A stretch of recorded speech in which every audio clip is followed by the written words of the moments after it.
Imagine waking up, looking out your window, and instead of that crisp summer morning you were expecting, you're just greeted by this apocalyptic, suffocating orange sky. Well, that's exactly what happened when Toronto woke up and found itself holding a terrifying and honestly mind-boggling global rank. Literally the #1 most polluted city in the entire world. Welcome back to The Explainer. I'm so glad you're here with us today, because today we're unpacking a fascinating but also pretty alarming chain reaction.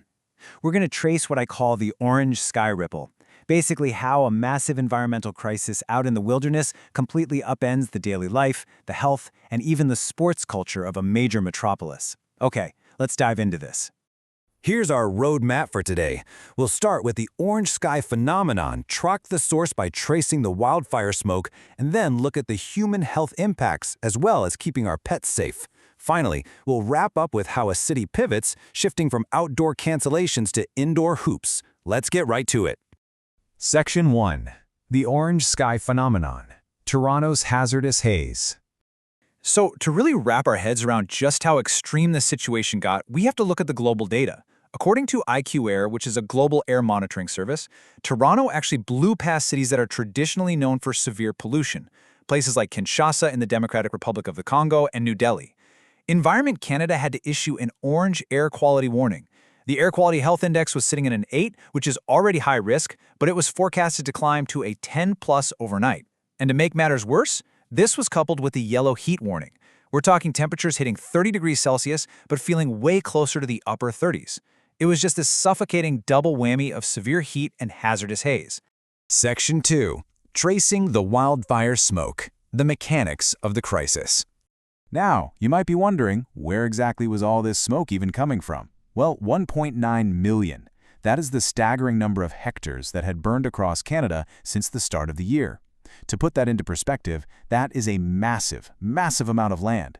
And while there were over 800 fires active nationally, the direct culprit for Toronto's orange sky was the 185 active wildland fires burning right in northern Ontario. Specifically, 148 in the northwest and 37 in the northeast. The sheer scale of these fires created this incredibly thick blanket of smoke that just drifted south, literally turning daytime into an eerie kind of twilight. And as U.S. Ambassador to Canada, Pete Hoekstra, summed it up so perfectly, this challenge knows no borders. The smoke definitely didn't just stop at Toronto's city limits.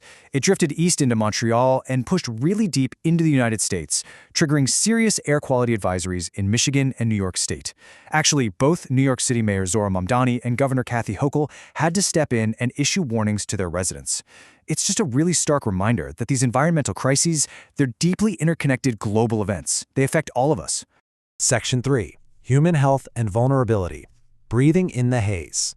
The absolutely crucial point here is understanding exactly how breathing in this air physically affects our bodies. On the milder side, symptoms can include eye, nose, and throat irritation, maybe some headaches or a mild cough, but it can escalate incredibly fast to severe symptoms like wheezing and chest pain, and we have to remember the most vulnerable among us. Seniors, infants, pregnant individuals, and the unhoused are at severe risk. In fact, Dr. Ashley Sebastian, a local family physician, noted a really significant spike in patients coming into her office specifically dealing with breathing difficulties that were triggered by this exact brutal combination of extreme heat and smoke. So to combat this, we really have to look at actionable steps. Dr. Eric Kennedy over at York University emphasizes that mitigation and preparedness are critical. But what does that actually mean for you on a practical level? Well, it means throwing on a well-fitted, high-quality N95 mask if you absolutely must go outside. It means staying indoors, keeping those windows completely shut, running your HVAC system effectively, and maybe even adding some indoor air purifiers to filter out that really dangerous particulate matter. It also means, as a society, we need to step up and provide clean air shelters for those who just don't have access to safe, air-conditioned spaces. Section 4. Keeping our pets safe. Furry friends in the smog. You know, we often completely forget that our non-human family members are out there breathing the exact same toxic air we are. According to Toronto veterinarian Melanie Barham, certain pets are at extreme risk here, specifically brachycephalic breeds. Those are the dogs and cats with the shortened skulls or the flat faces. So we're talking about your French and English bulldogs, your pugs, your Shih Tzus. Because of their unique anatomy, they face a significantly higher respiratory risk when the air quality takes a nosedive like this. And just like with humans, our senior pets, puppies, kittens, and overweight animals need a lot of extra monitoring during these events. So what's the big takeaway for pet owners? First off, keep your outings incredibly short and only do them during the cooler parts of the day. Second, always ensure they have access to fresh water, shade, and good ventilation. Third, you want to actively monitor them. Keep an eye out for excessive panting or any unusual lethargy. And fourth, this is a big one, remember that even indoor pets are at risk. Why? Because standard residential HVAC systems might not fully filter out those microscopic smoke particles. You really have to be their advocate when the skies turn orange. Section 5. Outdoor cancellations, indoor hoops. A city adapts. When the air gets too toxic to breathe, an environmental shockwave like this forces an entire urban culture to pivot, and pivot fast. Major outdoor events were completely scrapped. We're talking the FIFA Fan Festival, the massive World Cup watch party at Nathan Phillips Square, a huge World Cup event in Vaughan, and even kids' Camp Tio field trips and city wading pools, just completely shut down. Meanwhile, city-run childcare and registered indoor programs were able to proceed. We are literally seeing a forced migration of community and culture, moving away from the dangerous outdoors and straight into controlled, filtered, indoor environments. But let's flip the script for a second, because this indoor migration actually highlights something incredibly exciting that's happening in Canadian culture right now. As Al Whitley, the CEO of the Brampton Honey Badgers, so perfectly puts it, we're obviously in the golden age of basketball. Think about it. While the outdoor fields are literally getting rained out by ash, Canada's indoor hardwood courts have absolutely never been hotter. And you know, this booming cultural shift didn't just happen overnight. It's like a giant puzzle coming together. If we look back to the 2000s, Hall of Famer Steve Nash acted as the pioneer, really proving Canadians could dominate on the global stage. Then, the Vince Carter era with the Raptors built this massive, undeniable mainstream popularity.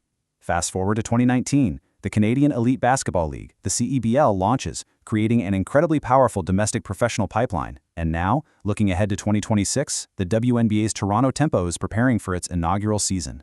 Today, we are watching homegrown superstars like two-time MVP Shai Gilgeous-Alexander and NBA champion Jamal Murray completely dominate the sport. It is so fun to watch.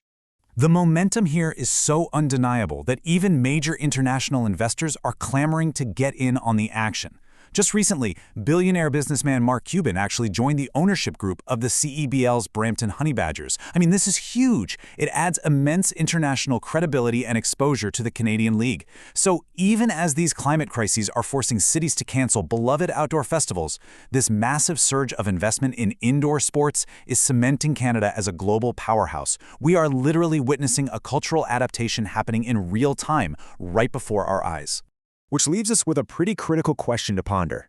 As extreme weather increasingly disrupts our skies and our air, how will our cities, our communities, and our daily routines permanently adapt to this new normal?